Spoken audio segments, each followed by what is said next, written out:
Allez, en compagnie de Bad, cette fois-ci, pour une série de bandes dessinées aux différents thèmes. C'est ça que je trouve intéressant. Vous êtes dessinateur Tout au à départ. fait. Comment ça se passe?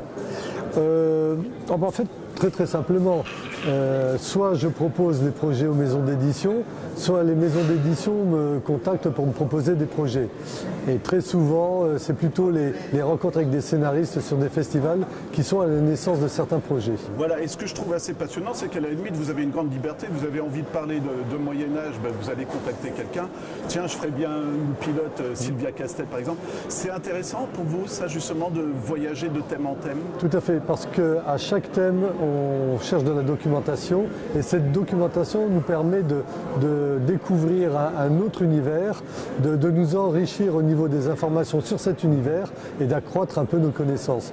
Donc le fait de pouvoir basculer d'une époque à une autre, par exemple faire un western, ou là par exemple de l'aéronautique, du Moyen-Âge, de l'automobile, de la Renaissance, ça permet de toucher à tous les thèmes possibles et imaginables. Je suis en train de me dire, vous devez vous régaler, non? Complètement. Ouais. Je pense que si je ne ferais qu'une seule série, qu'un seul thème, je finirais par m'ennuyer. Ouais. Même si j'ai du plaisir à réaliser un album. Comment ça se passe? Est-ce qu'inconsciemment vous changez de style de dessin par rapport à l'histoire? Non, justement. Je garde toujours le même graphisme, mais je l'adapte à chaque époque. Ouais. Ce qui permet déjà d'une de permettre au lecteur qui aime mon style graphique de le suivre d'album en album. Et en même temps, ça me permet aussi de l'améliorer parce qu'à chaque époque, je dois adapter mon dessin. Si je dessine une armure, je ne vais pas la dessiner de la même manière que je vais dessiner un lord des années 1800. Le travail sur la matière n'est pas le même. Ouais. Et ce que je trouve assez passionnant, je suis en train de me dire, même l'aspect technique, vous parlez d'une armure, mais on peut parler du cockpit d'une voiture de course, du cockpit d'un avion et même de la tenue. Ouais. Donc je me dis encore une fois, je suis presque jaloux parce que vous devez rencontrer du monde, vous allez sur des sites. Voilà. Comment ça se passe encore une fois? Vous prenez des photos ou... Alors je prends beaucoup de documentation. Heureusement, Internet nous aide beaucoup parce qu'avant il fallait être un rat de bibliothèque et fouiller les médiathèques et les bibliothèques. Je le fais encore. Pour certains thèmes, j'ai besoin de livres et de photos. J'ai besoin d'avoir du papier sous la main. Mais sinon, il m'arrive aussi de rencontrer des personnes. Je prends l'exemple des 24 heures du Mans. J'ai eu l'occasion de discuter avec des personnes qui avaient été aux 24 heures du Mans et qui m'ont décrit l'atmosphère. Et en me décrivant cette atmosphère, l'ambiance, ça me permet d'avoir des détails que je peux apporter dans le dessin et rapporter un côté encore plus vraisemblable. Voilà. Est-ce que, et je le dis toujours, on pense un peu cinéma, je pense, quand on fait de la bande dessinée. Non, ça me fait penser un peu à du storyboard. Pour des courses de voiture, il faut de la mise en scène, des cadrages. C'est vrai, mais on essaie quand même de s'éloigner du cinéma, justement parce que, en fait, il y a une différence quand même sur la façon d'aborder les scènes, les séquences d'action dans le cinéma ou dans la BD. Même s'il peut y avoir des points similaires, il y a un moment où le dessin, parce qu'un dessin c'est quand même quelque chose d'assez figé par rapport à un film qui est tout le temps en mouvement. Donc c'est difficile de restituer le mouvement en utilisant les codes du cinéma. Il faut adapter son travail justement pour correspondre aux codes du cinéma et que le public s'y retrouve. Alors l'image c'est important, mais l'histoire aussi. Comment ça se passe la collaboration avec le scénariste? Alors comme vous le disiez, soit c'est vous qui venez avec une idée, soit c'est lui qui vient. Qu'est-ce que vous préférez? En fait les deux, parce qu'après à partir de l'idée que chacun peut apporter, il y a une multitude de phases d'échange.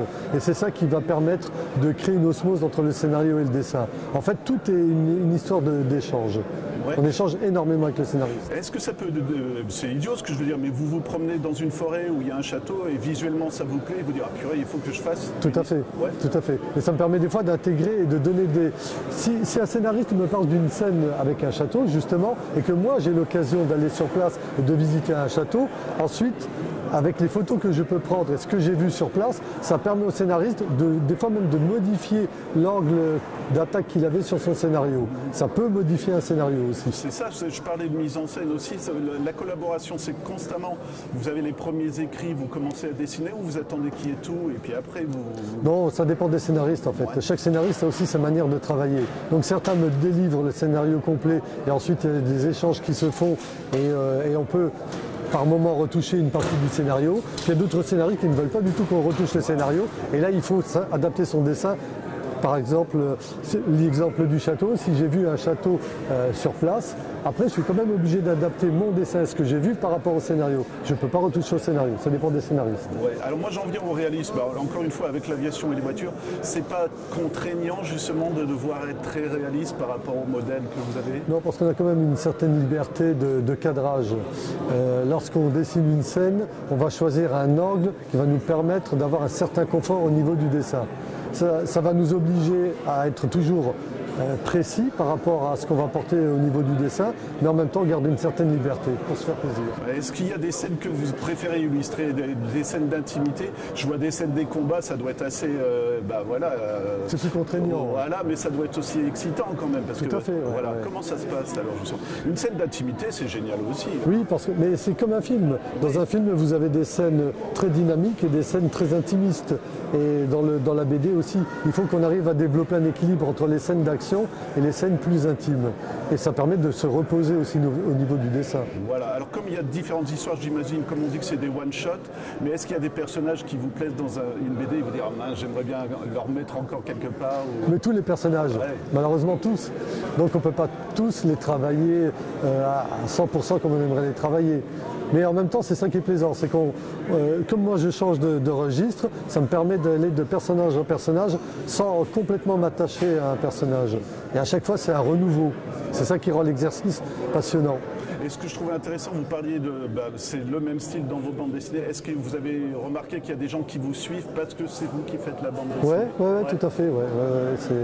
Je pense aussi que, ça c'est un lecteur qui m'avait dit ça, il m'avait dit que ce qui était intéressant, c'était justement de voir comment avec mon style, j'arrivais à m'adapter à un autre univers et à raconter une histoire et à la rendre intéressante pour le lecteur. Donc c'est peut-être ça qui commence maintenant vraiment à m'amuser, c'est de me dire que le public va retrouver à travers mon graphisme un plaisir à découvrir un univers différent. De cinéma, quoi, en fait. Tout à fait, ouais.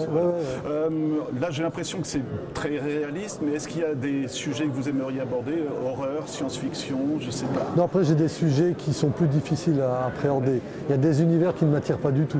Donc je sais que si je vais dans cet univers-là, je vais complètement me planter et produire un dessin qui sera moins qualitatif. C'est pas un défi pour vous, quand même? Moi, je pense à Cthulhu, vous savez, Lovecraft, il y a vraiment des dessinateurs qui, et on dit, la créature, elle est comme ça, mais pourquoi? Après tout, si vous voulez approcher la créature, vous pouvez le faire. Et après, il y a des domaines qui sont tellement balisés par des dessinateurs talentueux qu'arriver derrière, et même en apportant sa propre patte, ça ne peut pas fonctionner. Vous serez jugé d'office. Je sais que d'office, je vais être complètement squeezé, ça va être une catastrophe. Donc j'évite d'aller sur certains sentiers. Dernière question, est-ce qu'il y a un projet en cours et qui sort bientôt?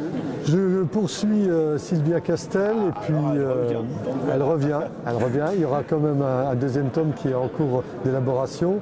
Puis j'ai d'autres projets un peu plus complètement différents où je vais partir sur des domaines grand public, mais là il faut du temps. Donc ça, je les mets de côté pour l'instant. Je travaille dessus, ils sont dans un coin et je reviendrai dessus quand j'aurai un peu plus de temps. Je me permets d'insister, quand on dit ça, ça veut dire qu'il y a beaucoup plus d'enjeux pour vous? C'est un plus gros défi ou pas alors?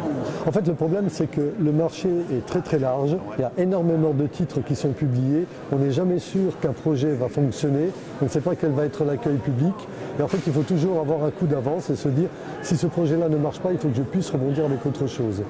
Donc on est en permanence en train de monter des projets, de les laisser dans les tiroirs et d'attendre le bon moment pour les ressortir. Voilà. Toute dernière question, on retrouve vos ouvrages où? Sur Internet ou... Oui, sur Internet. On peut facilement, à partir de mon nom d'auteur, retrouver la trace des albums que j'ai déjà produits. Voilà, il n'y a plus qu'à. Tout à fait. Merci beaucoup. C'est moi qui vous remercie.